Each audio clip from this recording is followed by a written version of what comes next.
j'ai décidé d'arrêter d'acheter des livres tant que je n'ai pas vidé un maximum ma pile à lire. Alors, ces quelques mots, je pense que ça fait mal à beaucoup de lecteurs, surtout les lecteurs qui achètent les livres. Parce que je pense qu'on a tous ce syndrome du on achète beaucoup, mais on ne lit pas forcément tout de suite. Ce qui fait qu'on accumule, on n'a plus de place et on ne lit pas forcément. Et vis-à-vis des différentes sorties, on a envie de les acheter, mais il y a des livres qu'on n'a pas forcément lus parce que selon nos envies, selon nos occupations, peut-être qu'on n'a pas le temps, etc. Personnellement, c'est mon cas. J'ai accumulé beaucoup de livres au fur et à mesure des années que je n'ai pas forcément lus à cause du manque de temps ou à cause du manque d'envie. Et j'ai décidé de réduire cette pile afin de pouvoir acheter d'autres livres, peut-être les vendre parce que je ne vais pas forcément aimer. C'est donc un défi que je me suis lancé. Je vais sélectionner beaucoup de livres que j'ai disposés sur ma table de chevet et je me suis donné comme objectif de, tant que je n'ai pas fini cette table de chevet, j'ai pas le droit d'acheter d'autres livres. On fait petit à petit, hein. La pile est très grande, on se fixe des mini-objectifs petit à petit.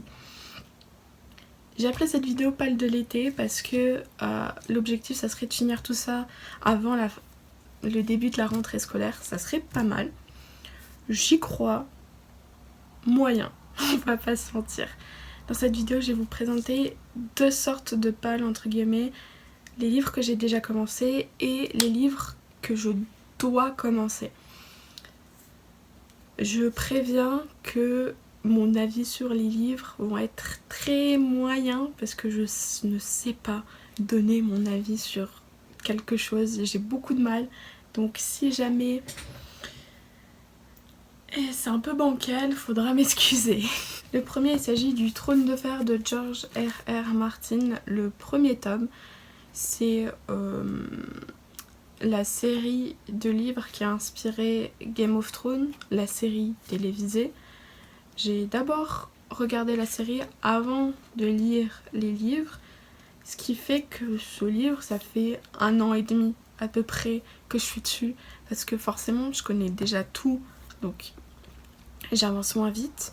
C'est écrit tout petit, vraiment même en montrant de loin, j'ai pas besoin de rapprocher pour montrer que c'est petit. Et pourtant le livre il fait, il fait 400-500 pages, écrit petit comme ça, c'est très long. En soi c'est pas l'écriture qui me dérange, c'est plus le fait que je connais déjà les événements qui font que quand il y a quelque chose qui arrive qui devrait m'inviter à lire plus, je sais ce qui va se passer ensuite, donc je suis moins tentée de lire. Cependant, j'ai continué ma lecture et j'ai voulu lire les livres parce que il y a des détails qui ne sont pas dans la série. Il y a la manière d'écrire, de décrire les événements, les lieux, les costumes, c'est différent tout de même de la série. Et donc ça m'apporte une nouvelle vision de cette œuvre qui est très agréable. J'ai bientôt fini, j'en suis vraiment à... Il me reste ça. J'ai lu tout ça. Ces derniers temps, j'ai eu un regain pour lire ce livre. J'ai eu envie de lire. J'ai le tome 2 et 3. Ça sera pas pour tout de suite.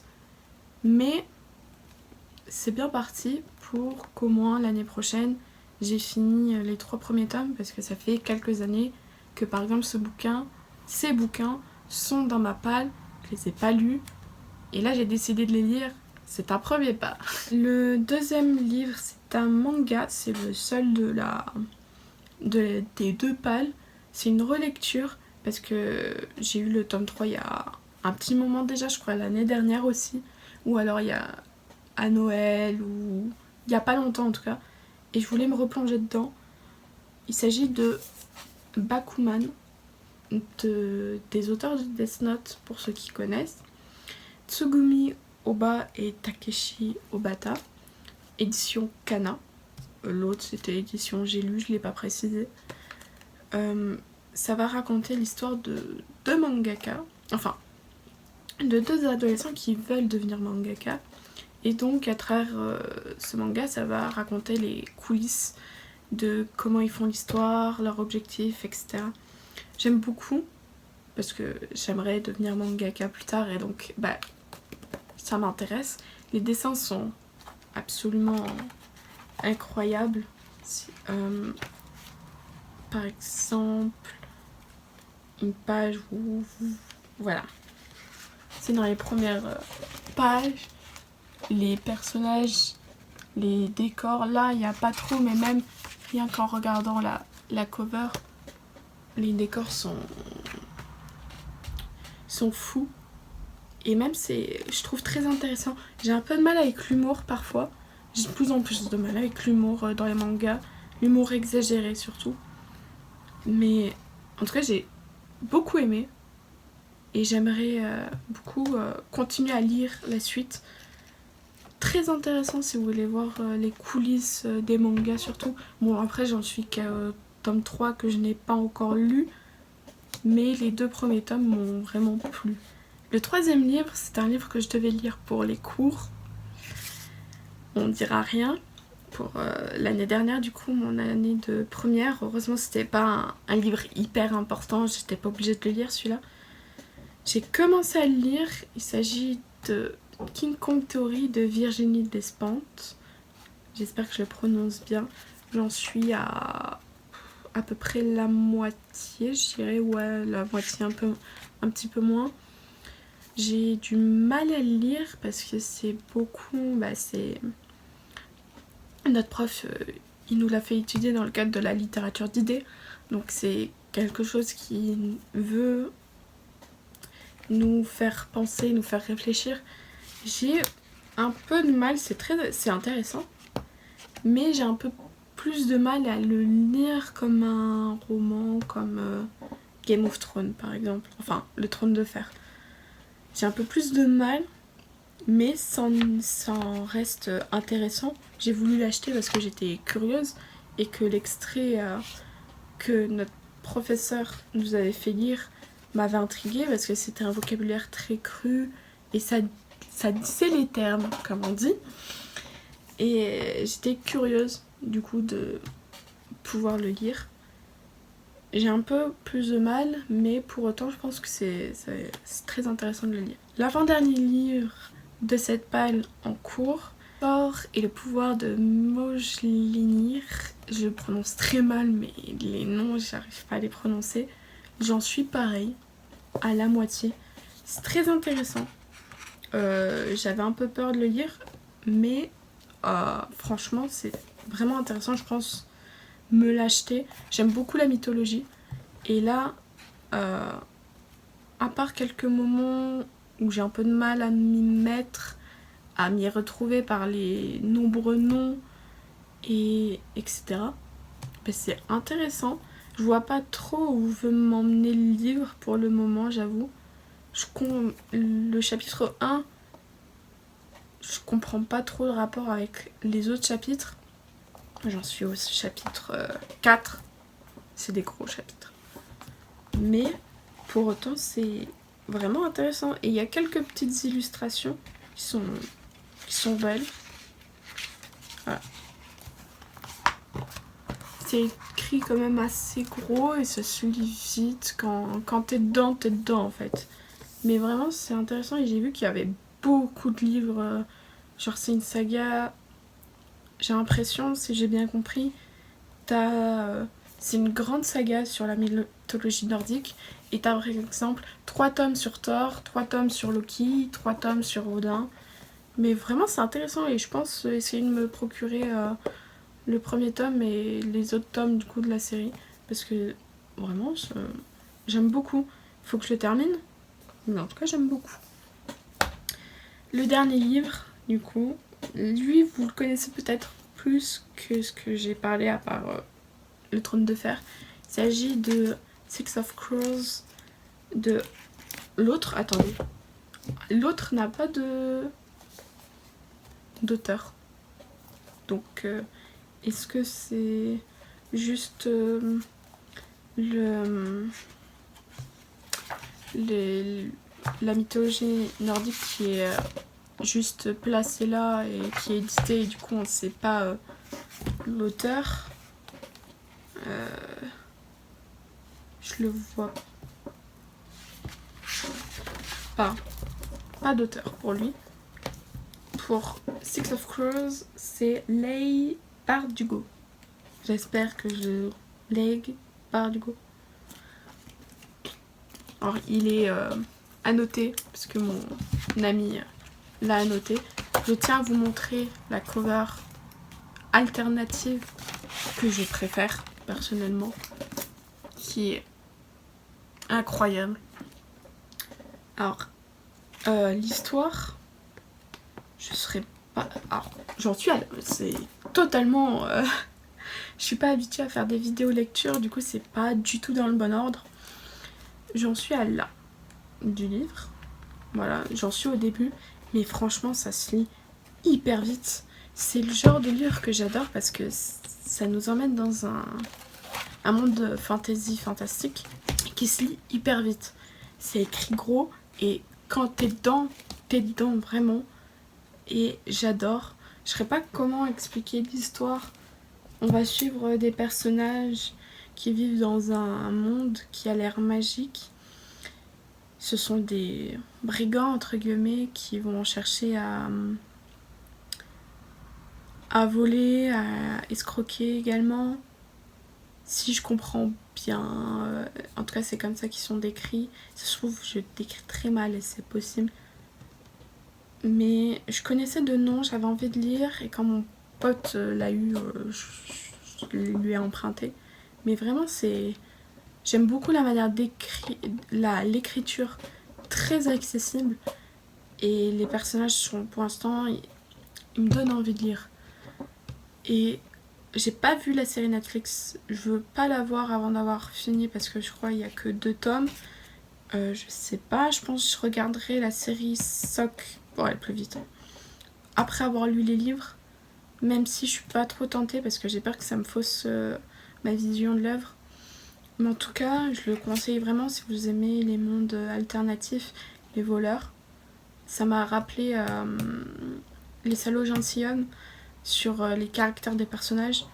Est-ce qu'il y a de l'inspiration? Je sais pas. Ça se lit beaucoup plus vite que Les Salauds Gentilshommes. En tout cas, je vous conseille Sock. Même si j'ai pas fini, je vous les conseille parce que, a priori, quand c'est bien parti, quand ça m'intéresse, bah ça va pas me décevoir. A priori, hein. Il y a des livres qui m'ont déçu à la fin. On va passer à la deuxième catégorie de livres. Là, on va entrer plus dans les livres que j'aurais dû lire pour les cours. J'espère que mon professeur, s'il tombe un jour sur cette vidéo, ne m'en voudra pas. Parce qu'il y a des livres que j'aurais dû lire pour les cours, mais qui au final ne m'ont pas été nécessaires. On va dire qu'ils vont mettre pour l'année prochaine, voilà. Parce que j'ai choisi des spécialités plus pour la littérature, donc ça va forcément me servir pour l'année prochaine. On espère. On va commencer par le livre qui me fout le plus la rage.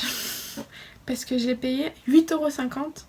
Tout ça pour ne pas l'étudier, parce que notre professeur a choisi de changer de livre à la dernière minute. Et là, j'espère qu'il regarde cette vidéo pour qu'il comprenne ma rage. Parce que je paye avec mes sous. Donc, j'aurais pu dépenser 8,50 € pour un autre livre qu'un livre pour les cours. Il s'agit du pressentiment, mais le pressentiment d'Emmanuel Bove. J'ai même pas lu le résumé. Là, je n'ai pas lu les résumés, donc je vais pas pouvoir en parler. De toute façon, je vous mettrai les couvertures et le résumé à l'écran. Ce qui me tente le plus dans ce livre, c'est la couverture. Je sais pas pourquoi, j'ai un coup de cœur. On dirait trop une couverture de magazine et avec le nom de famille de l'auteur sur le côté. Et même la présentation, je trouve le livre est beau. Et j'ai bien envie de le lire. Je sais pas de quoi ça parle. Notre prof a hésité entre ça et Albert Camus, L'étranger. Donc peut-être que c'est dans la même vibe que L'étranger, que j'ai beaucoup aimé d'ailleurs. Parce que je l'ai lu. Je l'ai pas acheté, mais je l'ai emprunté, je l'ai lu. Et j'aurais dû l'acheter à la place de lui là. Mais curieuse et en même temps, c'est pas le livre qui me donne le plus envie. Cannibal de Didier Dennings. Lui, j'avais commencé à le lire, mais je l'ai arrêté, il faudrait que je le reprenne. Il était très court, mais il avait l'air très intéressant. Et comment nous en a parlé notre prof, très intéressant, mais j'avais pas eu le temps de le lire parce que c'était en même temps que le bac, etc. Ça parle de... Et là, j'ai pas envie de dire de conneries. Des zoos humains qui se sont déroulés en France dans les années... au début du XXe siècle. On a étudié ça en HLP, Humanité, Littérature, Philosophie. On a étudié les cannibales et comment la vision qu'on a par rapport à cela. Et j'ai pas pu lire le livre, mais il a l'air très intéressant. Et je pense que ça peut être intéressant pour les personnes qui s'intéressent à cette période-là. Je connaissais pas du tout les zoos humains. Et quand j'ai appris, j'étais en mode pardon, ça existe vraiment. Et de ce que j'en ai compris, on va suivre un homme qui va aller dans un zoo humain. Je crois pas que c'est autobiographique. Enfin, non. Je crois pas que c'est biographique, mais ça s'inspire de ce qui s'est passé. Le deuxième, pareil, dans la même vibe que j'aurais dû lire, Des cannibales et des coches de Montaigne. J'avais commencé à lire et je crois même, je sais plus si je l'ai lu en entier, mais si je l'ai lu en entier, je m'en souviens plus du tout. Je préfère le... Ah non, je viens de perdre ma page. Comme quoi j'étais en cours, mais je m'en souvenais plus du tout. On devait juste lire Des cannibales pour notre cours. Mais lui, j'ai pas l'écriture de Montaigne et ce qui est raconté à travers ses écrits. C'est dur à lire, je trouve. Et j'ai pas du tout compris. Oups. J'ai pas du tout compris lors de ma première lecture. Et j'ai pas voulu m'acharner dessus, je vais pas mentir. Quand tu comprends rien à ce que tu lis, t'as pas forcément envie de continuer. Et donc là, j'ai arrêté. Il faut que je le reprenne, mais avec le pressentiment d'Emmanuel Bove, c'est le livre qui me tente le moins parce que je sais que l'écriture, j'ai beaucoup de mal. Après, c'est une écriture qui... J'allais dire une écriture qui date. Mais pas forcément. C'est juste l'écriture de Montaigne, je trouve, elle est compliquée. Cyrano de Bergerac de Edmond Rostand. Voilà, je pense qu'on connaît tous de nom. Mais je l'ai jamais lu. Je sais pas l'histoire. Je sais juste qu'il a un grand nez. On nous avait... Ah oui, parce que je l'ai acheté sur Vinted et apparemment il est surligné un petit peu. Et il y a une fleur. Je l'avais acheté donc sur Vinted pour pareil mon cours d'HLP et on devait lire soit 1984 de George Orwell que j'ai lu pareil ou Cyrano de Bergerac. J'ai acheté les deux, j'ai lu 1984, j'ai pas eu le temps de lire Cyrano de Bergerac. Une pièce de théâtre, j'ai un peu de mal à lire les pièces de théâtre, mais je suis quand même curieuse parce que c'est quand même une grande pièce que tout le monde connaît de nom et je suis curieuse de le lire. Les fleurs du mal de Baudelaire. Lui, je suis aussi réticente parce que les poèmes, j'ai du mal à les lire. J'ai beaucoup de mal à les lire parce que j'arrive pas forcément à m'intégrer dans la poésie, en tout cas d'autant. Mais je suis quand même curieuse de les lire parce que Les Fleurs du Mal, c'est un gros recueil, un grand recueil. Je connaissais de nom, mais j'en ai lu un des poèmes qu'on a étudié. Rêve exotique ou Plaisir exotique, je sais plus. Mais en tout cas, c'était un beau poème. Mais les poèmes, généralement, je les comprends quand je les étudie en cours. Donc j'ai un peu peur de pas vraiment être touchée par l'écriture poétique. Mais j'ai quand même envie d'essayer de lire le recueil. l'avant-dernier livre, parce que je me suis trompée, il y a un livre que j'ai rajouté juste avant cette vidéo, mais il est un peu spécial. Cherub, tome 6, 100%. Alors cette série, là je peux en parler un peu plus. J'ai pas encore commencé. Pareil, c'était le même ami qui m'a prêté ça, qui m'a prêté les 5 premiers tomes et j'ai acheté jusqu'au... Enfin, mes parents m'ont acheté jusqu'aux 9 premiers tomes. C'est une histoire d'un garçon qui va devenir orphelin très rapidement, hein, c'est pas du spoil.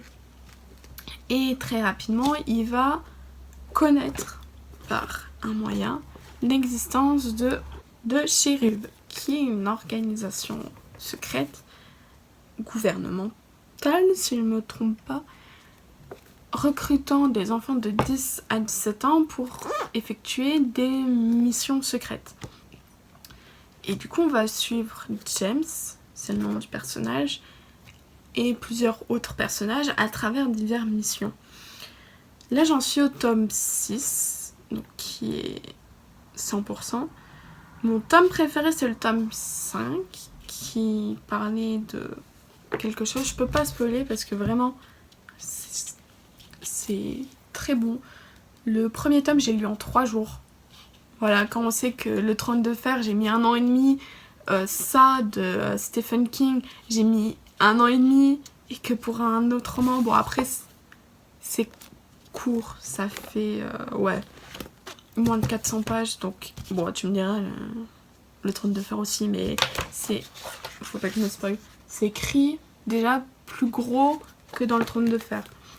Lui j'ai un peu peur parce que mon ami m'a dit que ça a parlé de la souffrance animale et que c'était très gore. Alors le gore ça me dérange pas, mais le gore plus animaux, là ça me dérange. Donc je vais essayer de le lire. Si j'aime pas, je vais pas aimer, mais je suis quand même curieuse de le lire. Je vous conseille un truc. C'est pour ça que je vais mettre la cover du tome 1 dans la vidéo, mais je vais pas mettre le résumé parce que je vous conseille de pas lire le résumé et de vous contenter de ce que je vous ai dit, parce que les résumés spoilent beaucoup, je trouve. En tout cas mon pote m'a dit ne lis pas le résumé, tu vas te spoiler. Ne lisez pas le résumé et faites confiance et allez-y, vous le regretterez pas.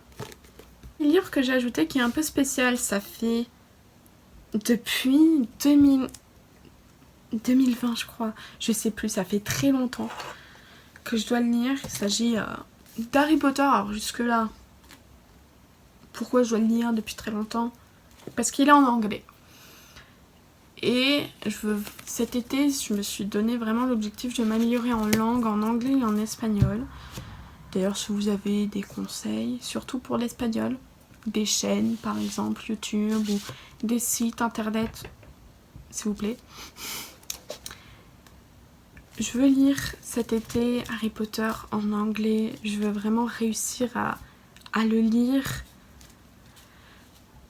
Et c'est un peu un extra, c'est-à-dire que je sais que c'est particulier. Je me suis acheté un autre livre en avril, pardon, en anglais, cette fois qui est sur la mythologie grecque. Et j'ai vraiment envie de le lire, mais je préfère commencer par Harry Potter parce que je connais déjà l'histoire, je la connais presque par cœur. Donc je préfère commencer tout doux, essayer tout doux, et après me lancer dans l'autre livre. Donc voilà, c'était une grosse vidéo où j'ai beaucoup parlé. J'ai mal au ventre tellement j'ai parlé, j'ai chaud parce que j'ai pas allumé le ventilo, il fait chaud. J'ai du coup tout ça à lire. Ça peut faire la miniature. J'ai tout ça à lire, j'espère y arriver. En vrai, les livres qui sont en cours, je vais les terminer, c'est sûr. Du coup, il me resterait tout ça à lire. Et en vrai, ça va. Mais c'est des livres que j'ai pas forcément envie de lire. Donc, ça va être compliqué. Excepté celui-là. Et celui-là, parce que j'ai quand même envie de le lire. Ça, c'est des livres pour les cours. J'ai un peu plus peur. C'est surtout pour... Non, attends. Ces 4-là que j'ai peur. Mais on va les lire parce que on veut acheter d'autres livres. Et c'est horrible parce que j'ai plein d'idées de livres, mais je peux pas les acheter. Et surtout, faut se dire que peut-être que par exemple, je ne vais pas aimer tout ça et que je vais pouvoir les vendre. Essayer de les vendre. Et acheter d'autres livres. Avec de l'argent que je n'ai pas. Donc, il faut vider la palle. De toute façon, il faut la vider parce qu'il n'y a plus de place, il faut faire de la place. Et c'est con d'accumuler. Voilà, on va pas se mentir. Hein. C'est con d'accumuler des livres sans les lire. Donc voilà. J'espère que cette vidéo longue vous aura plu. Je ne fais pas que de la lecture, je fais aussi du dessin. Donc si jamais vous êtes resté jusqu'au bout, vous pouvez aller jeter un petit coup d'œil sur ma chaîne. Je dessine bien, je dirais. Donc n'hésitez pas à aller voir ça. Je ferai d'autres vidéos lecture. Peut-être pas à la fin de l'été, plus vers la fin de l'année, je sais pas trop encore. Dans tous les cas, si vous avez aimé cette vidéo, ben c'est cool. Voilà, j'espère que je vous aurai diverti. Je vous dis peut-être à une prochaine fois. Et voilà.